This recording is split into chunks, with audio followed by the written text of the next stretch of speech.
Nous sommes le 7 mars 2017. Bonsoir, bienvenue pour cette édition du 7-8. Les invités, émission consacrée à celles et ceux qui font l'actualité du département. C'est sous l'étiquette 577 pour la France que Jean-Christophe Fromentin, maire de Neuilly-sur-Seine, entend présenter des candidats de la société civile aux législatives. Nicolas Jacot, 46 ans, commerçant, entrepreneur depuis 20 ans sur Montigny-le-Bretonneux est l'un d'entre eux et nous expliquera ses motivations, lui qui s'engage sur la première circonscription. Demain, 8 mars, journée internationale des droits des femmes. La Fédération française de cyclisme s'engage à travers l'opération Elles à vélo. Vincent Jacquet, directeur technique national, va nous présenter la soirée événement prévue au Vélodrome à Montigny-le-Bretonneux. Bonsoir à tous les deux et bienvenue sur ce plateau. On va commencer par parler politique. Vous êtes donc candidat, Nicolas Jacot, dans la première circonscription qui couvre, je le rappelle pour les téléspectateurs, Versailles, Montigny ou encore Guyancourt, représenté actuellement à l'Assemblée nationale par François de Mazières, le maire de Versailles. Vous êtes issu de la société civile, vous vous présentez sous l'étiquette 577 pour la France. Votre volonté, la volonté du mouvement, c'est de sortir du système politique classique ? C'est d'assurer le renouvellement de la classe politique. Vous lui reprochez quoi aujourd'hui à cette classe politique ? De vivre entre elles, de vivre hors sol et d'être déconnecté des réalités de la vie quotidienne. Et puis j'ai envie de dire, quel que soit le bord, gauche ou droite, ce sont les mêmes systèmes, ce sont les mêmes renvois d'ascenseurs, ce sont les mêmes organisations. On souffre, je crois, d'une déconnexion grave du monde politique. Les dernières affaires en sont l'illustration. Jean-Christophe Fromentin, qui est à l'origine du mouvement, je le reprécise, est maire de Neuilly, député de la 6e circonscription des Hauts-de-Seine. C'est un ancien de l'UDI également, un déçu du système politique et des partis. Lui, il veut renouveler cette classe politique par la société civile, vous le disiez. Qu'est-ce qui vous a séduit un petit peu dans cette démarche et pourquoi adhérer à ces idées ? Alors, l'adhésion à ces idées, c'est autre chose, mais la démarche, c'est le 577 pour la France. L'initiative 577 pour la France a comme particularité qu'elle parte de la base.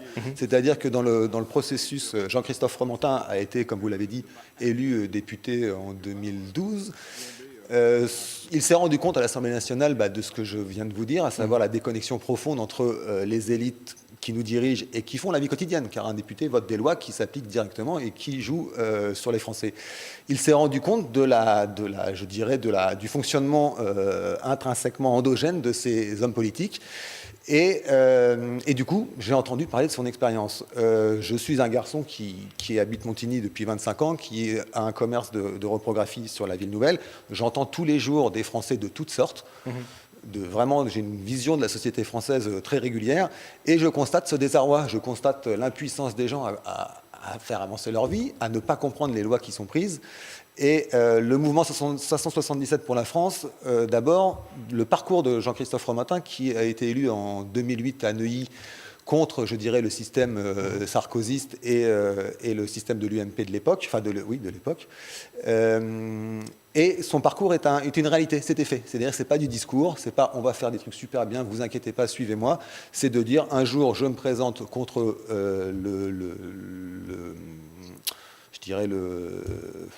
le maire qu'avait choisi M. Sarkozy lorsqu'il est parti à la présidence de la République. Et puis j'y vais, comme ça, avec sa volonté et son envie, sans investiture, sans parti, sans soutien. Il a été élu. 6-7 ans plus tard, il propose, à travers les médias, moi j'ai appris ça par les médias, de réaliser la même opération, à savoir de partir de la base, donc des candidats de ce que j'appelle de la vraie vie, d'apporter leurs compétences, leur énergie, et puis pour cela, l'initiative 577 se crée.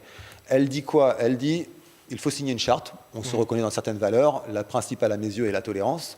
Elle dit que ce n'est pas un parti, pas un mouvement, c'est-à-dire que chaque candidat est libre, on a des sensibilités au sein de 577 différentes, et puis elle laisse la place, j'ai envie de dire, à une logique d'individu, car je crois que la base de notre système politique est sur une logique de parti, et c'est le problème. C'est-à-dire que... Oui, on va pas faire le point de tout le programme, mais j'aimerais qu'on garde un petit peu de temps tout de même pour en parler. Je voudrais juste un dernier mot, parce que vous parliez des affaires. François Fillon, néanmoins, a reçu le soutien de Jean-Christophe Fromentin. Pas de 577 pour la France, je dirais. Et moi, j'apprécie la liberté et les convictions de Jean-Christophe Fromentin. Je dirais que c'était au Trocadéro, d'ailleurs, ce week-end. Voilà, mais qui, à mes yeux, il était à titre personnel. Et je comprends d'ailleurs, ses convictions, au sens où François Fillon, il souffre de quoi ? Indépendamment des affaires qui, à mes yeux, ne sont pas excusables, je dirais. Le Français ne peut pas comprendre ce genre de pratique. François Fillon, il souffre de l'impréparation de la primaire. Il souffre que dans la primaire, personne n'est prévu, malgré que ce soit des gens brillants qui ont été au gouvernement, qui ont été députés, personne n'a Une prévu sortie de secours, le fameux plan B dont on parle depuis des semaines. Le plan B, en tout cas, les conditions qui feraient que si le candidat gagnant la primaire a un accident, si le candidat est mis en examen, si le candidat est empêché, quelle est la solution? Personne ne l'a prévu. Du coup, moi, je considère que François Fillon, il trace ce chemin dans l'ignorance des statuts qui l'ont propulsé comme candidat. Donc ça ne vous dérange pas que Jean-Christophe Fromentin le soutienne, malgré l'initiative 577? Moi, je suis pour la liberté de chacun et en premier lieu celle de Jean-Christophe Fromentin. Je dirais seulement qu'il faut faire une déconnexion entre les candidats de 577 pour la France et le soutien apporté par Jean-Christophe Fromentin, qui, à mes yeux, c'est sa liberté. Et je trouve ça plutôt sain parce qu'il a des convictions et il les affiche, quel que soit ce que peuvent bien penser les Français. En ce qui me concerne, c'est des pratiques que je ne voudrais même pas qualifier en plateau. Quelles sont vos mesures, propositions que vous allez mettre en avant? Parce que se revendiquer de la société civile, c'est très bien, mais il faut aussi avancer des propositions pour... Les premières propositions, j'ai envie de vous dire, c'est de rétablir la confiance. C'est-à-dire, c'est du pragmatisme. Je crois que nous souffrons tous de la confiance entre la population et la justice, et la police, pardon, de la confiance entre un locataire et son propriétaire, de la confiance entre un employé et son employeur. Et pour rétablir la confiance, il faut que les mesures que nous prenions, les lois que nous votions, elles soient dans le sens des citoyens. Beaucoup de lois sont inutiles. La dernière, la petite blague, c'était voter les alarmes anti-incendie. Qu'est-ce que vient faire l'Assemblée nationale là-dedans, sachant qu'on ne peut pas contrôler l'application de ces lois et que ça ne sert à rien. Ça relève plus du domaine du lobbying qu'autre chose. La première mesure que je prendrai en ce qui me concerne, ou que je m'appliquerai, c'est la confiance. Et elle passe par quoi? Par la transparence. Elle passe par une permanence parlementaire ouverte et accessible. Elle passe par une transparence sur mes actes, sur mes rémunérations, sur l'organisation, entre guillemets, d'une équipe qui serait la mienne. Elle passe par la capacité du député à assurer un lien entre la population et les différents services de l'État, parce que je crois que le député ne se résume pas seulement à être de temps en temps à l'Assemblée, notamment le mardi quand c'est retransmis, et puis pour le reste du temps, à voter des lois sans forcément les avoir travaillées ou sans les proposer. Dans un premier temps, je dirais que la première chose pour laquelle je milite, c'est cette fameuse confiance, et ça passera obligatoirement par la transparence, quitte à bouleverser quelques chapelles bien établies où effectivement on laisse sous la table, et c'est ce que les Français ont découvert avec l'affaire Fillon, des pratiques parlementaires de gauche comme de droite, parce que Fillon est le bouc émissaire, mais je crois, tout le monde l'a vu, il y a quand même un paquet de parlementaires qui ont ces pratiques. C'est le sens de mon engagement, c'est vraiment de se dire... Tout ça, il y a des propositions aussi. On pourrait évoquer cette volonté de transformer le Sénat en assemblée des territoires aussi, lancer un emprunt national de 70 milliards d'euros pour financer un programme de relance des investissements publics. Bien évidemment, nous aurons l'occasion pendant la campagne des législatives d'évoquer les propositions des différentes formations, différents mouvements. Juste un dernier mot, votre regard sur le bilan du député sortant qui ne se représente pas en raison du non-cumul des mandats, également maire de Versailles? Je ne voudrais pas être trop cru, mais je crois qu'il n'y en a pas. Je crois que si je regarde, moi, au niveau de la circonscription, il y a eu un certain nombre de communications principalement axées sur la culture, ce qui est son grand dada. Pour le reste, je crois que les Igny-Montins ou les Guyan-Courtois n'ont jamais entendu parler de leur député. Je crois qu'il est inaccessible, c'est-à-dire que est-ce que quelqu'un peut avoir pris un rendez-vous avec M. Demazière dans sa mairie pour parler d'un problème concret qui serait un problème de transport, un problème de justice, un problème de logement ou un problème que sais-je. J'ai regardé la seule chose qui est visible, son classement dans le dernier, il y a une agence privée qui a fait un classement sur l'influence des députés. Au niveau de l'Assemblée nationale, je crois qu'il se classait 350e. Donc un bilan sévère.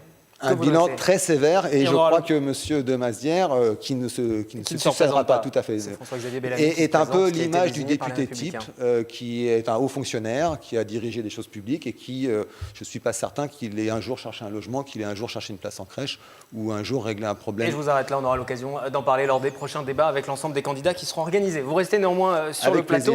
La suite du 7-8, les invités. À présent, c'est avec cette opération organisée au Vélodrome. Vincent Jacquet, donc. Bonjour à nouveau, bienvenue en plateau. Directeur technique national de la Fédération française de cyclisme. Mercredi soir, demain soir, soirée événement 100% féminine autour du vélo, mais pas uniquement. Vous avez décidé d'ouvrir vos portes à plusieurs activités. On ne va pas dresser tout le programme, mais quels sont les moments forts de cette soirée de demain? Alors les moments forts sont déjà la pratique cycliste, hein, faire de ce vélodrome, super vélodrome, un lieu de pratique populaire, accessible à tous et de montrer que le cyclisme sur piste, la pratique de tous les cyclismes, l'est évidemment au niveau féminin. Ça, c'est le premier point. Ensuite, se positionner aussi sur des ateliers qui permettent à un moment donné de travailler sur l'estime de soi, sur tout ce qui est accès aux pratiques ludiques, tout ce qui est aussi, lorsqu'une maman vient dans un club de sport, la possibilité de pouvoir proposer des activités aussi à ses enfants. Donc, cette multiplicité des activités au féminin font qu'aujourd'hui, on profite de la journée du 8 pour montrer que la pratique cycliste l'est aussi au féminin. Et on voit des images de l'événement, mais l'année dernière, puisque ce n'est pas la première fois que c'est organisé au Vélodrome, il y a tout un projet de démocratisation et d'ouverture du cyclisme aux femmes aussi, parce qu'on peut donner un chiffre, 10% des licenciés de la fédération seulement sont des femmes. Seulement vous posez un constat qui est pour nous très très insuffisant, effectivement. 120 000 licenciés, 10%, ça fait 12 000. On a 14 millions de pratiquants en France des activités du cyclisme. L'objectif est d'attirer le public féminin dans nos clubs. Le jeune public féminin, c'est tout autant pour les garçons que pour les filles.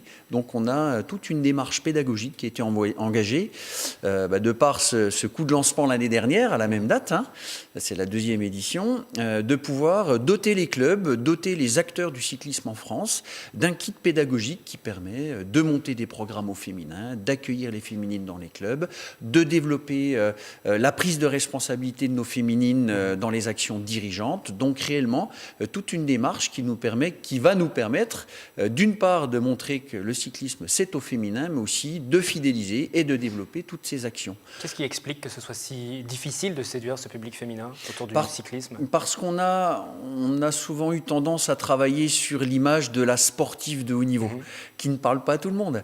Le parler vrai, on le disait tout à l'heure, aujourd'hui, tous ces aspects sport en famille, tous ces aspects sport et bien-être, sport santé, sportique, s'adressent tout autant à une frange de la population qui aime pratiquer, la frange féminine, et qui aime pratiquer aussi avec des copines, avec ses enfants, avec son mari, et effectivement pouvoir développer ce type d'activité loisir. Et puis pour bien évidemment démocratiser, vous avez aussi un certain soutien des médias malgré tout, puisque France Télévisions sera présent demain. Oui, c'est l'un de nos partenaires, là aussi, dans le cadre de l'engagement des médias sur l'action promotion des activités sportives au féminin. On a la chance d'avoir un Tout le sport en direct et derrière toute une démarche d'accompagnement qui va nous permettre, je l'espère, de pouvoir bien communiquer. Vous n'êtes pas obligé de rester chez vous pour suivre cette retransmission sur France Télévisions. Bien évidemment, vous avez rendez-vous au Vélodrome. Alors, dupliqué à Grenoble, à Bordeaux, à Roubaix, donc les vélodromes en France qui ont pris le virus. Donc non, c'est très sympa. Et ça commencera à partir de 18h. Installation 17, oui, 18h. Par les baptêmes de piste et beaucoup d'ateliers très ludiques qui permettent de fidéliser ce public féminin. Et vous parliez juste un dernier mot de ce kit de féminisation. Ça veut dire que concrètement, comment vous allez aider les dirigeants? Qu'est-ce qu'on trouve sur ce kit-là? C'est de l'interactif, c'est des contenus, c'est des tutoriels, c'est des méthodes, c'est des progressions pédagogiques pour les jeunes féminines. Hein, et c'est aussi positionné dans le cadre des projets de territoire et des projets de club, cette cible qui est ô combien importante dans la vie publique. Merci d'être venu nous présenter cette soirée Elsa Vélo. Ce sera demain au Vélodrome à Saint-Quentin en Yvelines et pas seulement. Il y a plusieurs vélodromes, vous l'avez rappelé, qui sont mobilisés. On en parlera bien évidemment dans les prochaines éditions du journal et des invités sur cette antenne. Merci également d'être venu nous parler de cette initiative 577 demain au pour la Marina France. à 20h. Et vous êtes en meeting, en campagne? Non, rencontre, échange. Merci à tous les deux. En tout cas, un petit tour au Vélodrome auparavant et puis ensuite pour la politique. Merci à tous les deux et à bientôt.